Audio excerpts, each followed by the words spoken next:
Hey guys, welcome back to the channel. Today we're going to do the very first part of the Scientology Spy Files.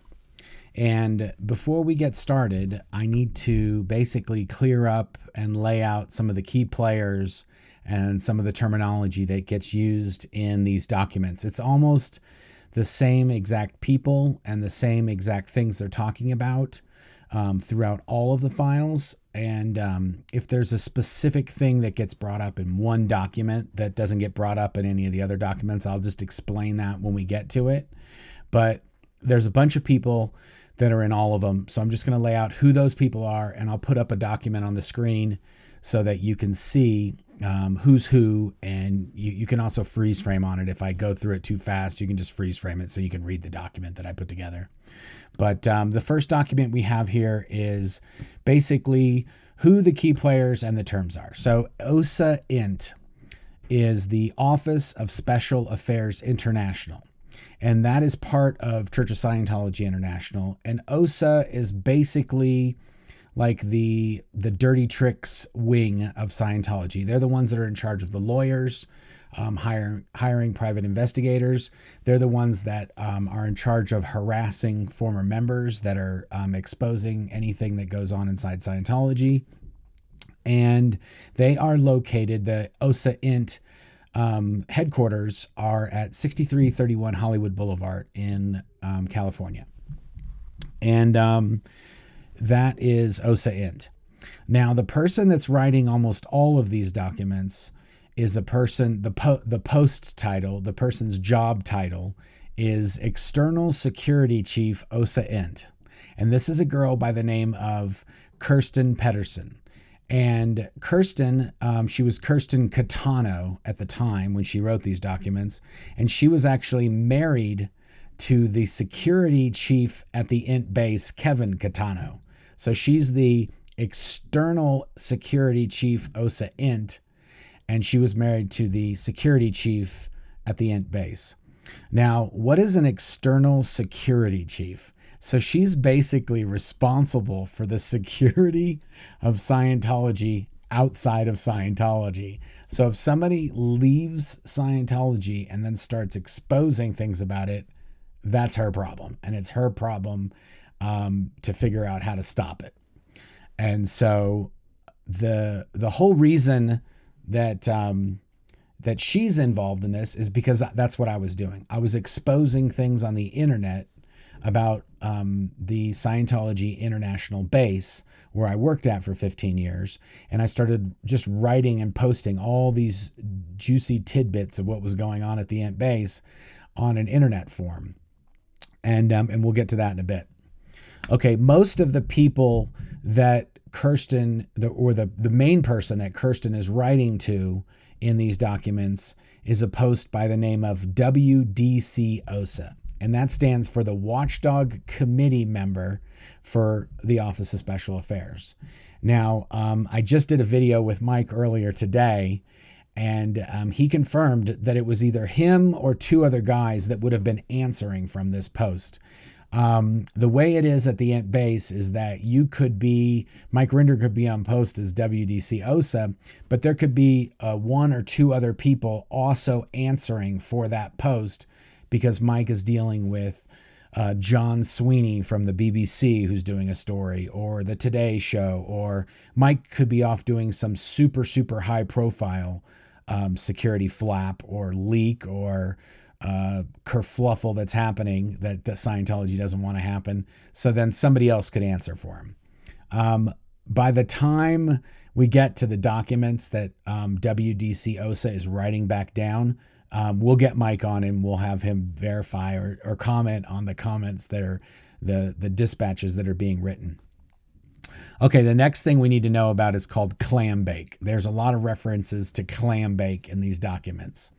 Now, Clambake refers to a website that is Xenu.net, which is called Operation Clambake, which comes from a L. Ron Hubbard thing where he says that basically all humans came from clams. So this guy, Andreas Hedel Lund, set up a website where he started posting a lot of things about documents and stories about Scientology.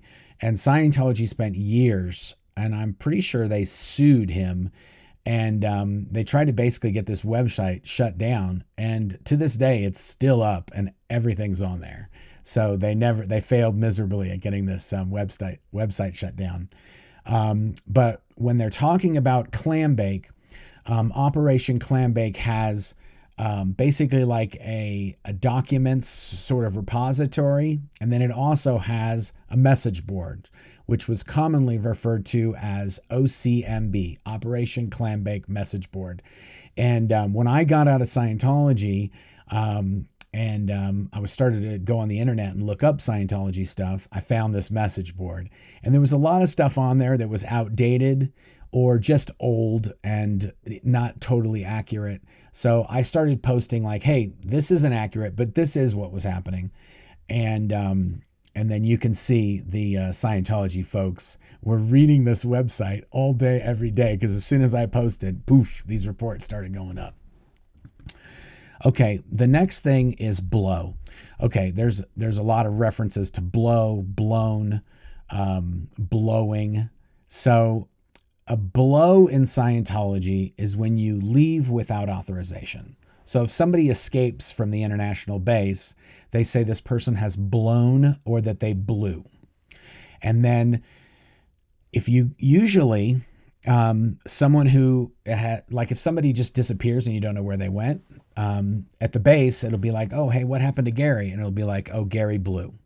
So everybody knows what that means. Now, when somebody blows from the base, they do what's called a blow drill. And that is where basically, like, let's say anywhere from 30 to 100 people are mobilized to hunt this person down and get them back. And usually they try to do it as soon as they realize the person is gone or that it's possible that they could have blown. And this blow drill, all these people go to the bus stations. They look up the airport reservation system to see if they're on a flight. They send people out everywhere to go basically track this person down and bring them back. And when they're brought back, and a lot of times they are brought back, I would say probably about 50% of the time somebody blew from the base. I would say about 50% of the time they are gotten back. And when they get them back, they call that being recovered. Okay, so this actually explains the name Blown for Good, because I had been there for 15 years and I'd seen, there's one guy, I think he blew 5 times. He escaped 5 different times and they got him back every single time. And there's other people that blew once or twice, but I wanted to make sure that they knew that I was blown for good. They were never going to get me back. So when I started posting on Operation Clambake on this message board, the name I used was Blown for Good, just all one word, Blown for Good. And that way they'd know I was blown for good. They weren't going to get me back. Now this is a note. I first posted on Clambake on February 13th. Okay, that was the very first post that I posted, February 13th, 2006. Now, this first report that we're going to go through was written on February 15th, and it was sent up from OSA up to the international base. And so we're going to go through that right now.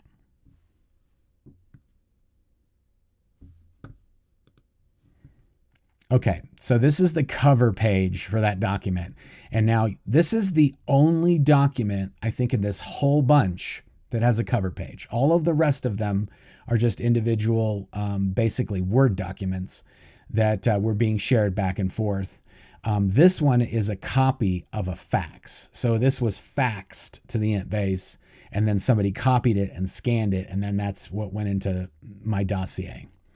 Now, all of these documents were given to me after someone who escaped from the int base had actually dossiers of multiple people, and I just got my dossier.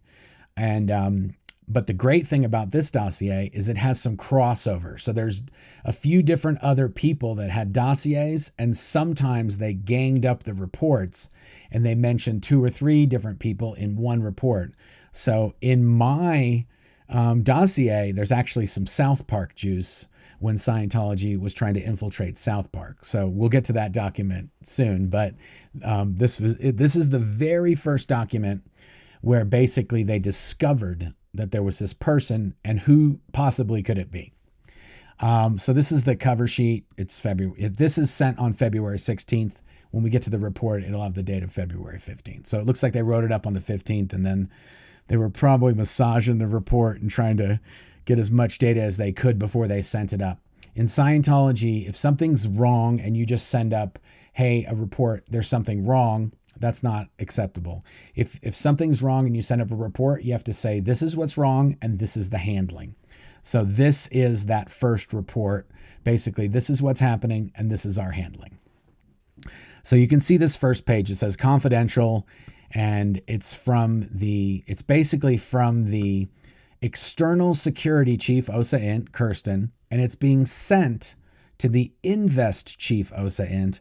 But what they do in Scientology is they're not sending it to the Int base. They're sending it to this other person at OSA, but they're just CC'd 1, 2, 3, 4, 5. They've CC'd 5 other people that they've copied on this dispatch, but the first person is WDC OSA. So really I'm sending this to WDC OSA, but not really. I'm sending it to somebody else, but WDC OSA is going to see it. And then that way, if David Miscavige asks about, hey, what happened with this person, then WDC OSA knows about it and he can report.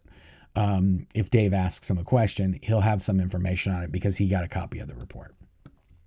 Anyway, so the dispatch says the heading is new clam bake poster, possibly Mark Headley. So this is the best part. I didn't use my real name. I didn't say anything that I thought would lead them to believe it was me. I knew eventually they'd figure out it was me, but I thought we'd play a little bit of cat and mouse at least. So right out the gate, the very first report, they're like, we think it's Mark Headley. So anyway, dear sir, there's a new former Int base staff member posting on Clambake using the name Blown for Good, quote unquote. The postings are attached. Based on the data reviewed so far, we believe this is possibly Mark Headley. And then they basically go into when they worked there, and the Ron Miscavige Sr. He got arrested on the road. I think he was speeding, or he got pulled over for some moving violation, and he got arrested. And that was one of the things that I posted about. So they were saying that had happened in December of 2004. So the person had to have at least been there in December of 2004.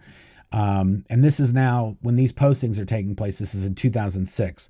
So they're basically trying to backtrack to see who was there and who I talked about and who had left since I had talked about them, so they could kind of pinpoint when whoever was posting these things was at the Int base last. They say Mark Headley is the most likely suspect. He could have known many of the datums noted in these postings. It also talks about how I contacted the mom of a guy that I used to work with. He used to be under me in the systems manufacturing division at Golden Era Productions, where I worked. And I basically told her, hey, just so you know, your son's doing horrible and he really wants to get out of there. And so that's in this report as well, because then she wrote a knowledge report and then sent it to OSA. So they knew that I had done that as well. Anyway, so they basically think they've figured out who it is. And now they've got a handling that they've laid out. And the handling is pull all legal docs that Mark and Claire Headley have ever signed. Security Chief Gold has been asked to get all these pulled. Get all Headley files to OSA Int immediately and get them reviewed for any data that would assist in getting Mark backed off. Get all possible invest checks done on the Headleys to find out who exactly they are in comm with. So basically, this involves them investigating our lives and seeing who we talk to, where we go, basically following us around to get intel on what we're up to. Number 4, concurrently get a PI, a private investigator, on to finding out exactly where he works and any other personal weaknesses he may have that can be used in handling him to stop. So this is kind of crazy. So here I am. I left Scientology in 2005, in January of 2005, and now it is basically a year later, and now I'm basically posting things that I know about the Imp base on the internet, and these things are all 100% true things that happen at the Imp base. And also, to be fair, these are just like anecdotal things that happen, like, oh, and then this happened. Oh yeah, Ron Miscavige got pulled over for speeding, and then he tried to bribe the cop, or he tried to talk the cop out of giving him a ticket, and then somebody from the base showed up, basically just telling the story of what happened in that specific instance. Anyway, so get a PI on to find out exactly where Mark works and any other personal weaknesses he may have that can be used in handling him to stop. Okay? This is key because this comes up in a lot in later on documents. Get the legal documents they have signed reviewed and get a letter sent to Mark based on what he has signed in the past, letting him know that he has violated these agreements and is to cease his violations. Once his files data has been reviewed and immediate invest actions done, work out and propose the final handling to get him to cease his suppressive acts. So in Scientology, anything that you do to expose Scientology is what is referred to as a suppressive act. And anyone who does anything against what Scientology, if you say Scientology is full of shit, that's a suppressive act. If you expose Scientology or one of its members as doing something illegal or up to no good, that is a suppressive act. For these people that say, like there's a bunch of stories right now with lawsuits and legal cases against Scientology where they say, oh, we don't ever tell people not to contact law enforcement. That is 100% BS. It is a high crime to report a Scientologist to law enforcement, period. It's a high crime. It's a suppressive act to basically turn somebody over in Scientology that's in good standing in Scientology. If you turn them over to law enforcement, you're a suppressive person. Anyway, okay, now this is real fun. Okay, this is the last step. It says, work out how to get Suzette B., who lives in a house behind the Headley's house, debugged on her A to E steps. She is in calm, but bugged on paying her $24,000 freeloader debt right now and moved out. Okay, so there's a lot to unpack here. Okay, this is the best thing ever. Suzette B. Suzette B is Shelly Miscavige's half-sister.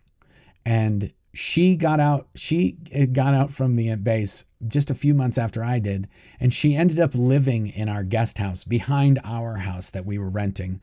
She was basically just renting this back little house that we had.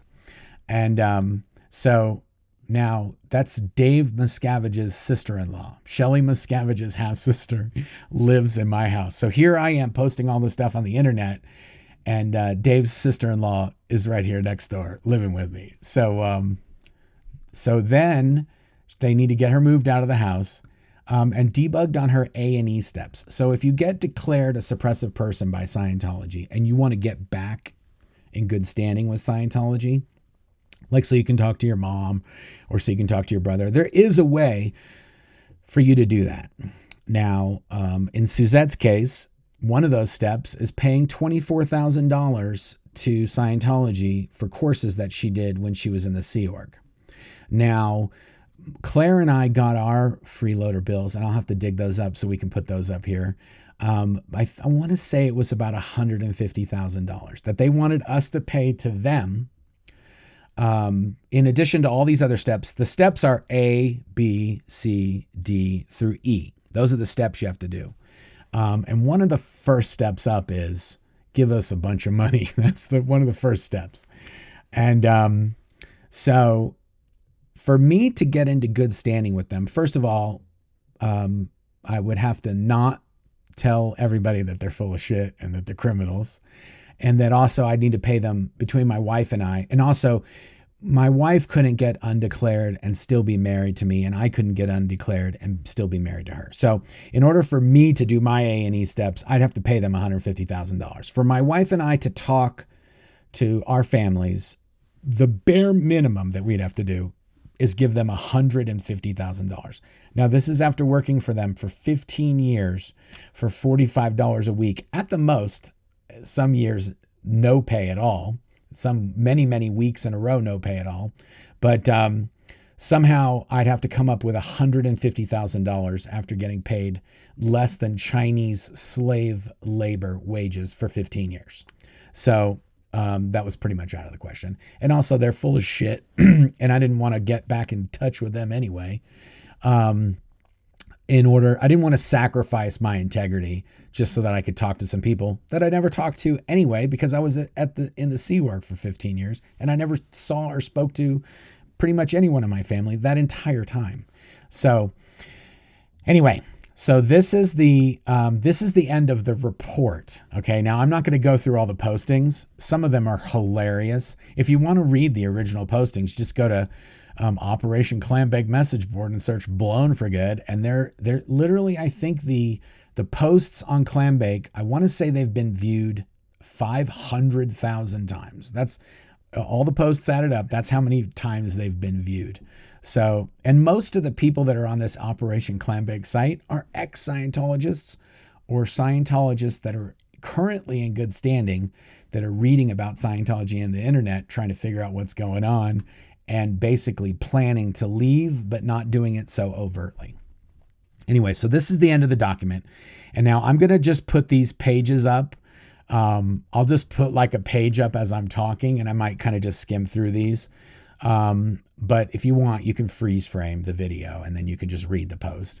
But the first post was on February 14th at 11:18 a.m.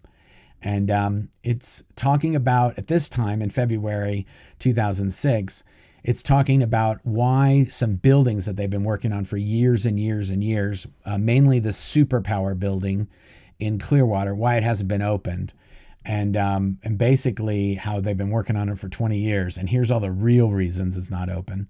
I mean, this is really inside baseball for people that know a lot about Scientology. And this doesn't really make a big difference on the spy activities. This is just me talking about stuff that's happening behind the scenes that they don't want Scientologists to know about. So here's this one. And then there's a bunch of stuff about Dave Miscavige. Now, that's another key thing.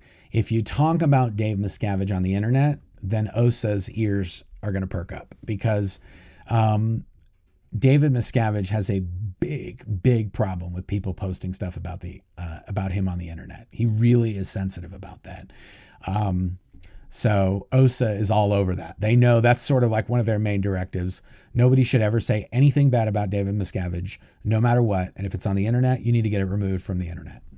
And so when I started posting these, I knew that this would be a point of contention. I knew that it'd get on their radar pretty quick. I didn't know it'd be this quick. Then we talk about some Scientology courses and why they're not out. Here's another one from February 14th. Oh my goodness, 4 a.m. I must have been up late that night. This is where I talk about, so somebody said, is it true that there's physical violence happening at the base? And I said, oh yeah, there's this one guy, Mike Rinder, and Dave beats up on him all the time.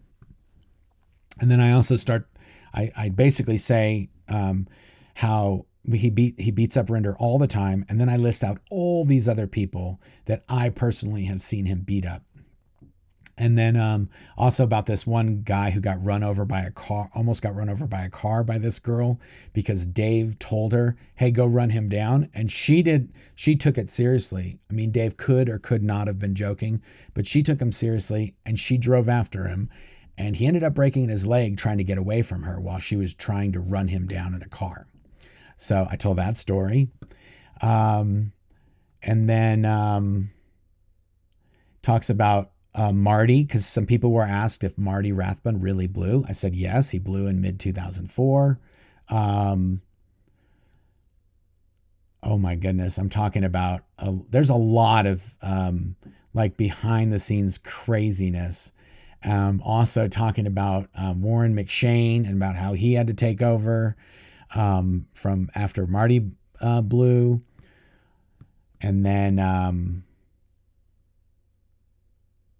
oh my goodness, yeah, there's basically just a lot of updates on specific people that people had questions about, and what they were doing and where they were working. I talk about the new e-meter that was about to come out, which it didn't come out until years and years later. But I basically explained exactly what would be coming out, who made it, how it got made, how it was made. Like, this is a really good point, because I talk about this e-meter that we made when I was at Golden Era. It cost about $40 to make this e-meter. They sell it for $5,000 currently today. The e-meter that I talked about that was coming out has now since been released, and they sell it for $5,000, and it costs $40 to make. So slight bit of markup there on that. Yeah, I'll put all these pages up. I'll just freeze frame them so that you can see, if you want to, if somebody's really interested about reading through all these things. But basically, oh yeah, and there's another guy named Keith Henson who protested at the Ant Base when I used to work there. And he wanted to know what happened at the base when he was outside the gates and all this other stuff. And so then I told him all about that. There was a girl who committed suicide at the Ant Base named Stacy Moxon. I explained about that, how she basically, exactly what happened.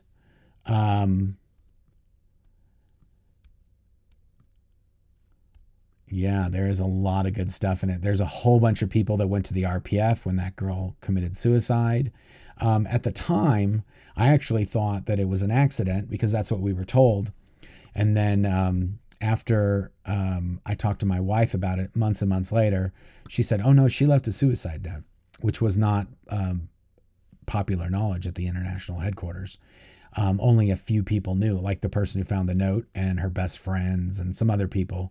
But so yeah, there's a whole story about that. And then, yeah, then there's just a few pages about people that want to know. And yeah, so this is the first report. This is pretty much just like, hey, we found this guy is posting. We think it's Mark Headley. And next thing it goes into is crazy, because it basically starts off like, this is what we're going to do. This is what we're going to send him a letter. I'm going to pull a bunch of his folders and see what documents he signed. And then it amps up to lawsuits, full-on PIs, getting all of my phone records from the phone company that I was with at the time, just trash talking about my newborn son. All kinds of insanity goes on. So make sure you subscribe, click on the bell icon, and then that way, every time one of these comes out, then I will, you'll get notified and you can see the next chapter of this. There's 20 documents. Some of them are not as long as this one. Some of them are longer than this one. So hopefully I don't have to break any into more than one part. Hopefully this wasn't too long. Yeah, when we get Mike on here, when he interacts with this person, this Kirsten gal who's writing these, we'll get Mike on and we'll get the other end of it from his perspective. And yeah, we'll go through these. I think it's going to be fun. Again, I'm trying to get, right now, Scientology has 80,000 subscribers on YouTube, or 80 and change. I'm trying to get more than them. So it's the Beat Scientology Challenge. Click subscribe, be part of this. We're going to try to get up to more than Scientology's got. I don't know how fast we can do it. Right now it's December. It's December 12th. So let's see. Is it December 12th? Yeah, it's December 12th. Let's see how fast we can get there. We went from, I think I had 200 subscribers about 10 days ago, and we've got 7,000. So I don't think we should take that long to get to 80K, but we could do it a lot faster. If you can share, send it to your buddies, send it to your friend. Just say, hey, just subscribe to this guy's channel. Hook a brother up. Come on. Anyway, thanks guys. Until next time.